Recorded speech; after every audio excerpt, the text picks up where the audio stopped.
Well, just very quickly, I mean, I completely agree with Ambassador just said. I suspect that the regimes will make a lot more allowances, but also the monarchies, the Gulf monarchies in particular, were protected by the extraordinary sort of relation of assets and income and finances that they have. The one exception, the interesting exception, the one that we should be watching, as he said, is Jordan, and I might add Morocco. Morocco is going in an interesting direction. I mean, I should know more about it actually, but it's making more reforms at a greater speed than other Arab countries. It's taking the problem more seriously and less cautiously, and the king's sort of unique position vis-a-vis the population and the long history of legitimacy of the monarchy makes that possible, perhaps less possible elsewhere. I think Jordan is doing a reasonably good job of it too so far. Does it, by the way, have something to do with another thing that Ambassador Pelletro talked about? I think you mentioned the issue of the age and the health. And here you have it both in the case of Morocco and Jordan, relatively younger people that I assume are more attuned to the younger. But Syria is as old as they are. Yes. Yeah, well, I don't know how much any longer Bashar is running things, or if not some of the other people. I mean, I just don't know. Yes, you're right, though.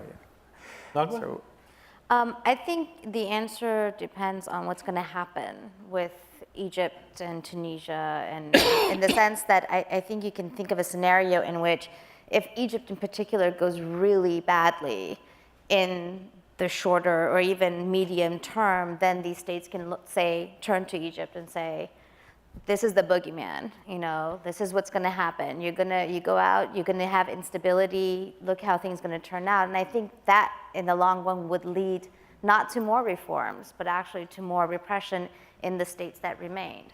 That's how I see it, that it all depends. I think everybody is playing this let's watch and see game. Let's make as few reforms as we can to make it through this transitory moment and then see what happens.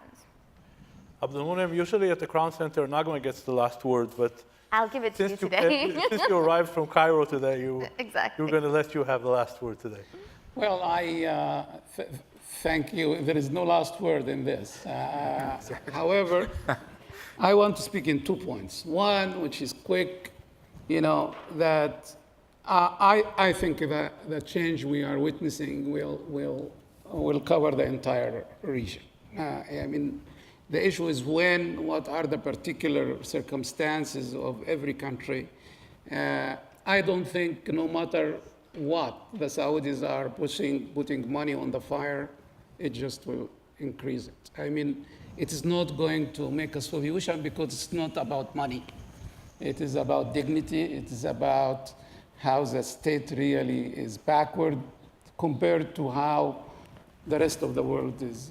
So Saudis, with their education, with their connectivity and the other factors, will start to play their role after the youth realize that they have enough money, and they have enough money already.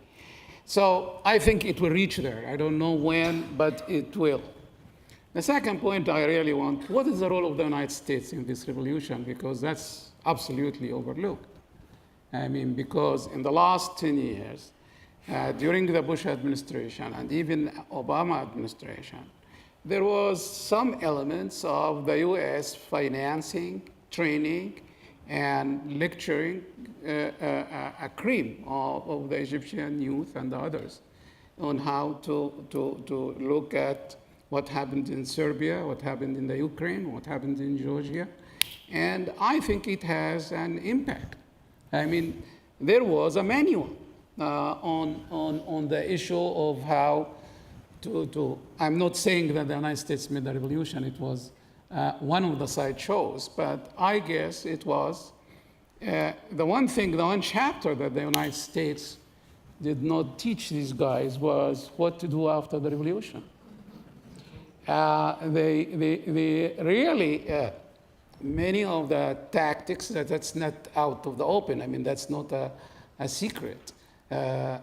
Ford Foundation, the National Endowment for Democracy, Human Rights Watch, Heritage Foundation, and Freedom House, throughout government finances, and part of the always talked about aid to Egypt was directed to the youth factors in order to know how to be revolutionaries.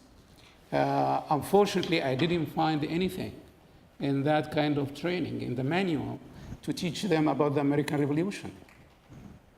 Abdul Munim, Thank you. I think the U.S. Congress is still debating what to do after the revolution, and the revolution happened in 1776. So I wish they did. You know, how the United States made a great constitution. So I just hope that you all join me in thanking our panelists for having a fantastic conversation.